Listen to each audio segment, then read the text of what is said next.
We need to see a reality beyond our present situation. And that vision we get when we start hearing. What we are doing now is hearing scriptures. This is the starting step. Please don't underestimate the power of what you are doing just now. Live hearing of classes, chanting, service. This is the way we access metaphysical reality. And trust me, not because I'm saying Hare Krishna, there are even management gurus. The greatest management guru of 20th century, all Time magazine, everyone has acknowledged this, is Dr. Stephen Covey, who is the author of the most famous 7 Habits of Highly Effective People. And he writes in his books about one power of conscience. He says 4 human endowments. I'm not getting into the details of that book, but one of the points he says is, if you want to tap our inner power, conscience, he says we need to hear scriptures and study scriptures dutifully. He's not a Hare Krishna devotee. And I thought, what is he saying, scriptures? I thought maybe he means something else. ऐसा होता है ना, उसका कोई definition ही अलग होगा. Like before coming to ISKCON, pizza, I had a different definition only of pizza. So everybody has own definition. So similarly, scripture, I don't know what he means. So I went to the appendix of the book. There's a book he's written called First Things First, about time management. So in the end of the book, he speaks about scriptures, and there he gives names of Bhagavad Gita, Ramayan, Mahabharata as scriptures. So I understood, he knows what he's saying. So what happens when we read and hear scriptures, Bhagavatam, Ramayan, that Paramatma gets awakened. We went for a yatra to Sri Lanka some years ago with a group of devotees from Mumbai. All the places, Ashok Vatika and all those places. And we were doing Yuddhakand stories. But many places we were going, I used to see Ravana bar and restaurant, Ravana is very popular there in Sri Lanka. So I was describing the war pastimes, 9 days war, Ramayan पूरा हम लोग कर रहे थे. और कुंभकर्ण तक, इंद्रजित तक मारा, वो रावण को नहीं मारा उधर. बोला रावण को बॉम्बे जाके मारेंगे. Because Sri Lanka is quite popular there. So we were there in many. So I used to do Ram Katha in the morning and evening, and morning I used to do seminars like relationship seminars, forgiveness seminars, all those workshops and all those things. So in the end of the yatra, everybody said the evening Ram Katha was very nourishing. And I said, but आप लोगों को तो पता है रामायण, इतने साल से आप सुन रहे हैं. And they said, beautiful. All of them said, प्रभु जी सब पता है, पर वही चीज सुनने में ना जो आनंद है, it is the same thing, same Ram. Then I said, it is not simply that there is some spiritual power in these scriptures. See, these scriptures are not ordinary, whether it is Bhagavad Gita or Bhagavatam, all these scriptures are specially, they're not written by ordinary humans. They are divinely empowered. I'll give an example of Ramayan, for example. See, Ramayan, how it begins. Now, because day after tomorrow is a very auspicious day, so we should give examples from Ramayan. See, Ramayan, Valmiki Muni begins by seeing 2 croucher birds. Croucher birds is Sarus crane. So he sees them mating, and the hunter shoots an arrow at the male, and the female is wailing. She's feeling a lot of pain that her partner has been killed. So in great anger, Valmiki pronounces a curse. Ma nishada pratisthama samagama shashvati sama yat krauncha mituna dekha yadavadi kama mohita. He says, they were enjoying, and you shot, may you be cursed. Like that, out of his shoka, a shloka comes. So he's very surprised. And he's explaining how these croucher birds, the female, once her partner dies, she never takes another partner. This is said in lakhs of years ago by Valmiki Muni in Ramayan. And just 100 years, 80 years ago, the ornithology is a branch of zoology. Zoology studies animals and birds. Ornithology studies birds. So ornithologists just 80 years ago proved that Sarus crane species, they actually have this trait. The female, when her male partner is killed or dies, she never accepts another partner. So what has taken mankind to discover only recently, already it is there in Ramayana, and it is mentioned very nonchalantly. You know what I'm saying? It's not like, wait, we're going to reveal something amazing. No, it's a well-known fact. Like how Bharat and Shatrugna are coming back from their maternal grandparents' house. So Kaikeyi was from Ukraine, Russia side. So, their traveling is described, and you will see, wow, that's how the travel was till recently. The deers and the dogs are, those, what is that called? I don't know, that kind of sledge, no? So that's kind of a vehicle they had. Those vehicles are also described in Ramayana. In fact, Russia is a phonetic misnomer for rishi. Many rishis went there many years ago. In fact, if you read Ramayana, you will see that Ramayana is not only entertaining but also enlightening. Because Ramayana, main mood of Ramayana is sacrifice, giving up for service.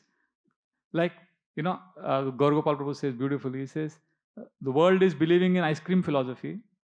Ice cream philosophy is enjoy before it melts. And he said there is another philosophy called candle philosophy. Candle is bring light before it melts. So he says, we as devotees, because we are students of Ramayana, we have accepted the candle philosophy. We want to bring light, we want to help, because anyway we are going to melt, anyway we are going to die.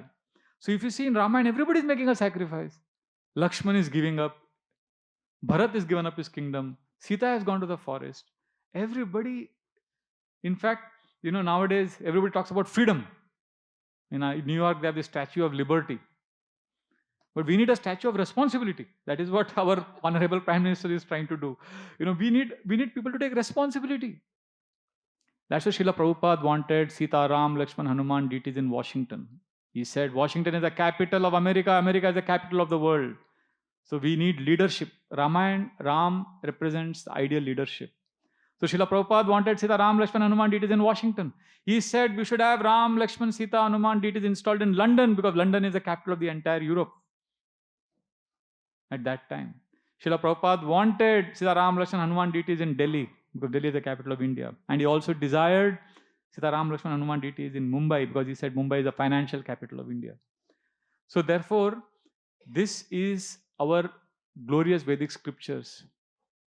In fact, in Ramayana, you will find many such trivia. When Bharat is angry with his mother Kaikeyi for banishing Ram, many things he tells his mother. One of the things he says is, Mother, you don't understand. You are from the land where the oldest son always rules.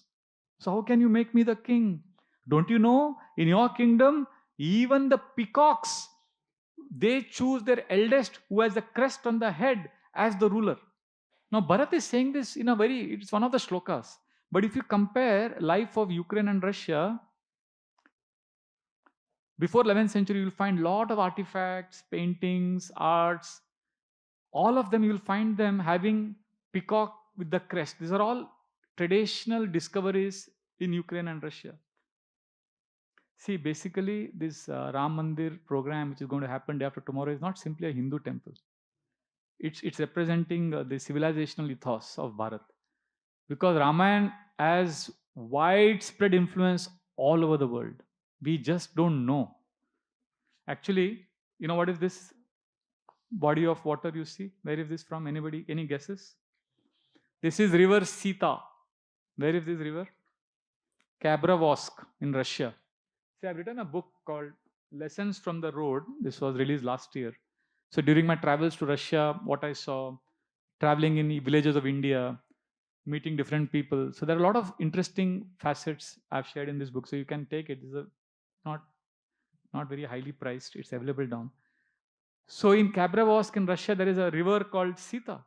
And people there, for them, there is a lake called Ram. There is a lake called Moksha. There is a deity of Vishnu found in Volga district. In fact, William James, one of the noted historians in 1820, said Ramayana is so powerful and influential that Peru, Cambodia, Mexico, Brazil, everywhere Ramayana remnants are found. Therefore, the father of history, Will Durant, he has said this amazing statement: India was the motherland of our race and Sanskrit the mother of European languages. India is the mother of our philosophy, of our mathematics, of the ideals embodied in Christianity, of self-government and democracy. Mother India is in many ways the mother of us all. He is the author of Story of Civilization. Even Iraq, if you go, there are so many places called Ramadi, Ramya. In fact, in Israel, there is Ramallah place. In fact, in Iraq, you will find a lot of carvings of Sita, Ram, Lakshman, Hanuman in many of the places. Warner Brothers released a Hollywood movie some years ago called Sarah, where a little girl, the whole movie is based on her rendition of Ramayana. See, Ramayana has universal appeal. It has a story and the plot of a princess in distress and the hero saving. See, The spoilers are already there. Everybody knows what the story, but still it is so fascinating. There are more than 300 versions of Ramayan. Everywhere Ramayan was spread. So this event that is happening is not simply an ordinary temple. This is representing the glory of Bharat. This is an opportunity for all of us to feel proud. In fact, Ramayan, in the Srimad Bhagavatam, only 2 chapters are there. Because at that time, Ramayan was well known. 5,000 years ago, Ramayan was very well known already. In fact, when devotees met Emperor Haile Selassie of Ethiopia in the early 70s, they gave him Ramayan as a gift. Why? Because in Ethiopia, they all accept that they are descendants of Kush, Ram's son, Kush. They call themselves as Kushites. In fact, Emperor Haile Selassie said, yes, we are all descendants of Kush, Lord Ram's son. In fact, in the Bible, they have the story of, I don't know how they pronounce it. It's Cushites, Kushites. They call themselves as Kushites. Kusha, they say, is the son of Ham. Ham is a phonetic misnomer for Ram. See, phonetic is the way the sound is pronounced or spelled. But because of time gap, the sound changes. Like Lord Ram shot an arrow at Maricha, and he fell so many miles away in the ocean on that side of an island, and there he stayed. And that Maricha, the place where Maricha fell, became Mauritia, and then it became Mauritius. See, if you see, this is which place? Egypt. Egypt is actually derived from Ajpati. Ajpati was a forefather of Dasharath Maharaj. In fact, even today, if you ask Egyptians, their traditional, most famous personality is Queen. This is their queen, Sita Men. Sita Men. She is Sita Men. That's her name. She is the most important personality in their legends. So, see, Ethiopia is what? 5,000 kilometers from India. Egypt is around 7,000, like that. Now, if I tell you this example, the next one, the last one, I'm just trying to give you an idea of how we are dealing with books and scriptures which are extremely powerful and potent, and they had widespread influence. And now we are getting it on a platter. Don't underestimate its power. Now, you may think this is too far-fetched. This is Rome. Rome is derived from Ram. You may say, "Arey Prabhu, ये बहुत ज़्यादा ही फेंक रहे आप." Okay, if you go into history, Rome was founded on 21st April 753 BC. Now, if you calculate according to the Vedic calculations, that is the exact date, that is the date on which Ram Navami falls. And Rome was founded by the Etruscan civilization.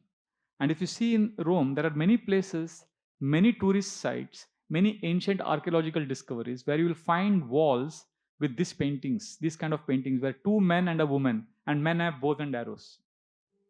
How do you explain this? Okay, Rome, diametrically opposite Rome. Today you can go there as a tourist. On the western side of Rome, exactly opposite of Rome, is this city called Ravenna. Ravenna is coming from Ravana. So Ravana is opposite of Ram. And there you will find in the caves carvings of monkeys carrying stones, boulders, men with bow and arrows. This is not simply Rome or Ethiopia or Egypt. In fact, if you go to see, Iranians worship fire. Fire is an essential element of Vedic Yajna. Armenia, there is a temple of little blue boy. They worship. In fact, French historians have established that our Armenians used to worship Radha and Krishna. See, this is not difficult for us to understand because Parashuram destroyed Kshatriya race, and the Kshatriyas had to run away. They ran away to different places. In fact, Thailand, their national book is Ramakien, Glory of Ram. In fact, their capital till recently was Ayutthaya, derived from Ayodhya. In fact, most of the kings from Thailand's history are Rama I, Rama II. Like in England, they have Henry I, Henry II, like that. If you go to Germany, the Swabian Alp, there they found half man, half lion deity, which is Narsimhadev deity, and they did archaeological, what do they call? They do carbon dating. They found that deity to be 40,000 years old. How do you explain this? In fact, that's why Voltaire, have you heard, is one of the most famous French philosophers. He said this: "I am convinced that everything has come down to us from the banks of the river Ganga." In fact, Ramayan is so all-pervading. See, the main principle of Ramayana is about love. And the principle of Ramayana is even today followed in Indian, it's part of Indian ethos. Like Ram, when his soldiers were dying, when Vanaras were dying, he kept the bodies of the Vanaras. And Ravana, when he saw his Asuras are dying, you know what he did? He threw them in the ocean. Because he didn't want their bodies to be seen by Ram's army and they will get strength. So he dumped off. For him, Ravana mentality is my soldiers are my resource. I have to use them. For Ram, they were people. They had to be cared for. This is the ethos of Bharat. See, during the Kargil war, this was Ramayan principle was followed. Subconsciously, Indians were following this. See, Indian army was so gracious that Kargil war, they said so many people have died, but Pakistan was not releasing their list because they wanted to prove that they had less soldiers dying in the war. So eventually, to prove that they won the war, they released only a small list saying that we lost only so many men. But there were so many bodies. So Pakistan refused to claim those bodies. Typical Ravana mentality, use our people, throw them away. So what Indian army did is astonishing. Indian army wrote letters and mentioning that these soldiers from your army fought very well. You should give them your equivalent of Paramvir Chakra that you have. Not only that, Indian army flew in Maulvis from Delhi in helicopters to perform the last rites of these soldiers who were fighting for Pakistan. What I'm trying to say is that the mentality, the modern mentality of hedonism, using everything for sense gratification, that is the total antithesis of the culture of Ramayana. And Ramayana and Mahabharata, Bhagavad Gita, this is influencing thoughts not just of William Jones, 18th century, 19th century, even today. Almost all the self-help gurus, they are influenced by India in some way or the other. I don't want to go on and on and on. The long list. Wayne Dyer, he was a student of Nisarga Datta Maharaj near Pune. The number one right now is who is that very famous self-help motivational guru, Tony Robbins. He comes to Kashi every year. And the greatest book America has ever produced philosophically is called Walden, written by Henry David Thoreau. And that book is heavily derived from Vedanta. His mentor, Ralph Waldo Emerson, while giving a lecture in Harvard, he spoke about how seeing God we should see God everywhere. And he was banned from Harvard because he was said, you are a pantheist, speaking against Christianity. In fact, Oliver Wendell Holmes, Emerson, Thoreau, all of them came together and formed Boston Brahmin community. They never came to India. Even today on Wikipedia, you will find a page, Boston Brahmin community. None of them are Brahmins. None of them are from India. But they knew what Vedanta is teaching. They knew what is Brahmanism. They knew what is wisdom. In fact, Henry David Thoreau was a great student of Mother Ganga. He was a devotee. While dying, his last words was India, and he died. He used to do yoga, he used to worship Mother Ganga. Anyway, there's so much we can discuss. The essence of what I'm trying to say in the next few minutes, I want to say this. That Srila Prabhupada said, Indians are so close to Ram. They are so close to Krishna. But they are turning towards the West. And Westerners are so far from Krishna, but they are coming towards Krishna. Bharata bhumita hoile manusha janmajar जन्म सार्थक कोरी करो पर उपकार. महाप्रभु said, जिसका जन्म भारत भूमि में हुआ है, अपना जन्म सार्थक करो और परोपकार करो. See, when I went to airport to receive Russian devotees, they came out of the airport. You know what is the first thing they did? I was shocked. Spontaneously they offered dandavat. Road पे. मैं बोले क्या कर रहे हैं आप? बोले भारत भूमि है. I'm just saying how people are valuing what they are getting. So if we want to enter a metaphysical reality, you want to understand a reality beyond temporary things, this is the land where you can experience this shelter.